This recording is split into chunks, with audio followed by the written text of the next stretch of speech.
going on, guys? Welcome back to the channel. You know who it is by now, Jimothy. So ladies and gents, we are back after a bit of a hiatus nonetheless, but we are here back at locals, and I'm back with a bit of a bang, ladies and gents. In saying that, I'm going to be playing ninjas at today's box tournament. I believe it's a box tournament anyway.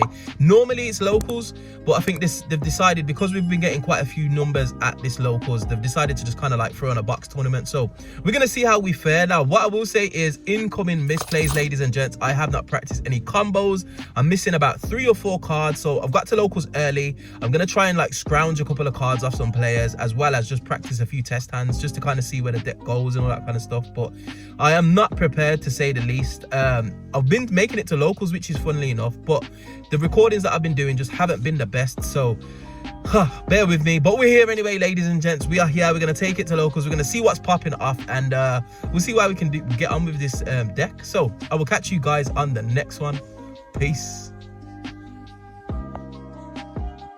So coming into round 1, ladies and gents, we're playing against Swordsoul, which is a bit of a blast from the past, to be honest. And this deck is picking up some kind of like notoriety in the game. It just seems to be able to play through a number of disruptions, play under like macros, cosmos, as well as just break boards for fun. But anyway, I won the die roll. I went first. I got my setup going. I think I went into Mizan with, I believe, set 2 cards, and I passed on that. Now my opponent did have the Book of Eclipse, which proved to be his little bit of a downfall, because I chained the Mizan effect to special summon a ninja monster from deck, and then he proceeded to obviously resolve the Book of Eclipse, which booked all my monsters. He did go into a Baron. He forgot to use the effect of the Vishuda, which he used to go into the Baron via the Long Yon effect to bounce a card, which probably could have been kind of problematic, because obviously if the traps get bounced or any of my monsters get bounced, it can be a little bit of a problem. But either way, he decided not to do that. Went into Baron. I believe he popped a card, and then he attacked over another card. He tried to kill the Tabari, but when he flipped Tabari face up, obviously Tabari can't be destroyed the turn that it's summoned or flipped face up, basically. So he just kind of stuck on field, and then I actually got to draw off the Book of Eclipse effect, which was not nice for my opponent, because I just drew into extenders. I went into Yagamaru, I believe, and I just proceeded to just kind of obliterate his field, and that was that. Going into game 2, it was a little bit of back and forth, but ultimately I got out resourced. He did manage to go first. He set up, he went to pop a few of my cards with blackout. I managed to survive that because I had a ninjutsu art field spell up, which protects your cards from destruction. And then he just basically out resourced me, and that was it. Game 3, I did a bit of the dark arts of Yu-Gi-Oh, and I made my opponent go first after he sided in all of his going second cards. And I actually did that to my advantage, because I then started with the Book of Moon, and I also drew into an evenly match. So I booked his Baron, evenly matched the field. I think he left like Shizhao on field, and I just managed to just out resource him. I think I went into a Mizan, booked his Shizhao, and then I believe I tried to tribute his Shizhao off, but that didn't resolve.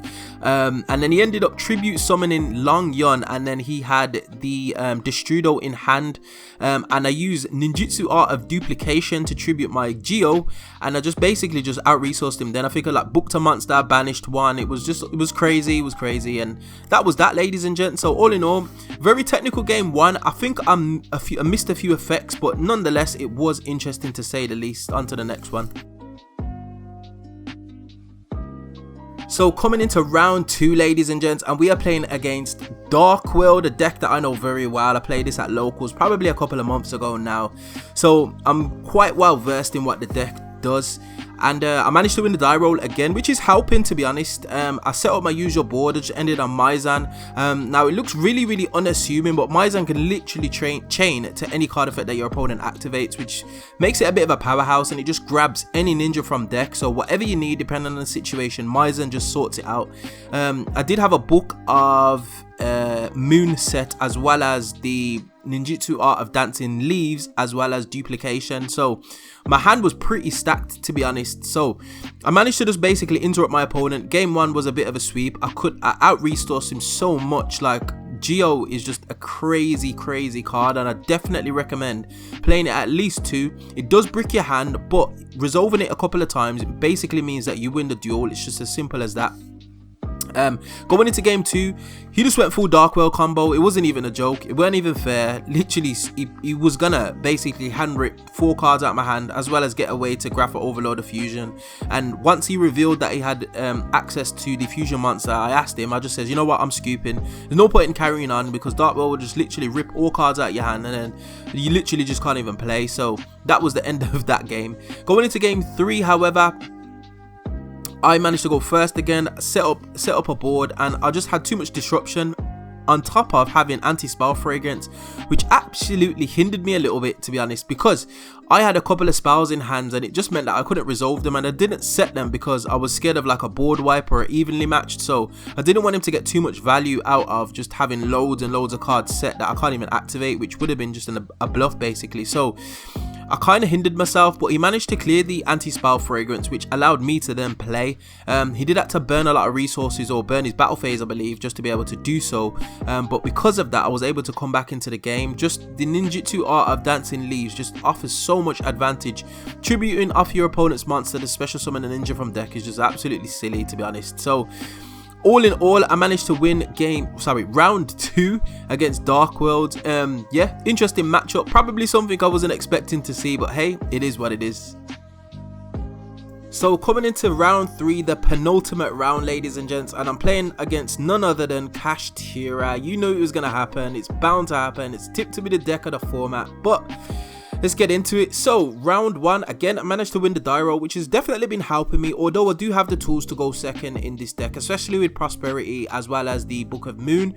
It definitely does help, but I managed to set up my usual board. I don't end on a huge board with loads of monsters, mainly because I know Lava Golem's in the main for most Kashtira players' decks, and I can wait to do a few things before I kind of commit to putting extra monsters on the board. So game 1 was super grindy. I think it was like a 20-22 minute game 1, and my opponent ended up scooping just because he was kind of conscious of time and trying to squeeze in like 2 games in like 10 or so minutes or whatever, however long we had left was probably going to be a bit of an issue. So he managed to scoop game 1, I won game 1. Game 2, he just had full Kashtira combo. He played through a couple of negations. In fact, he started off with a lightning storm, which just literally ruined my day.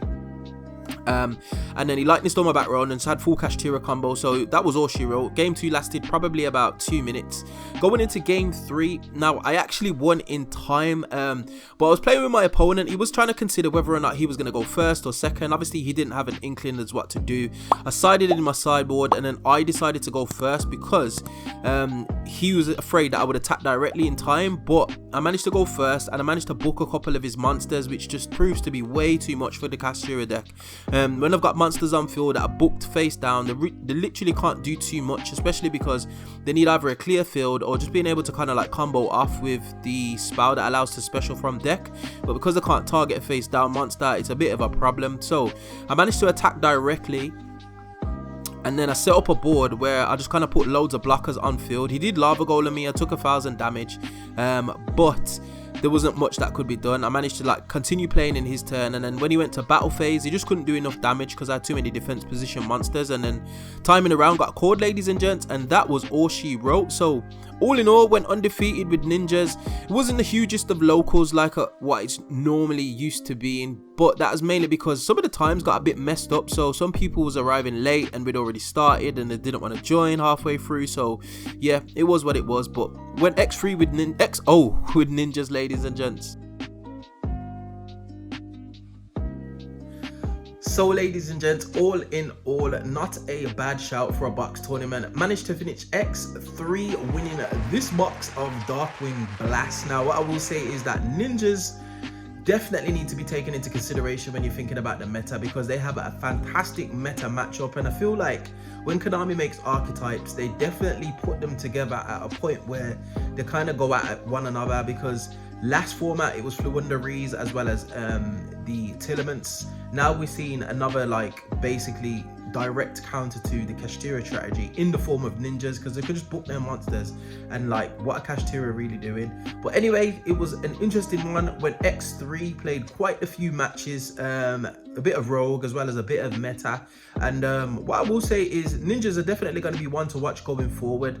I've seen a few people that have been experimenting with the deck and it's starting to pick up a little bit of popularity, so definitely something to consider when you go into locals or even a regional, to be honest, especially now when we're in a bit of a heavy Kashtira format and people are kind of theorizing that that might be the deck to beat anyway, but it is what it is. But anyway, we find ourselves at the end of another video. As always, if you did like this content, you know what to do by now. Hit that like button, share, subscribe, all of that beautiful good stuff, and I would definitely see you guys on the next video.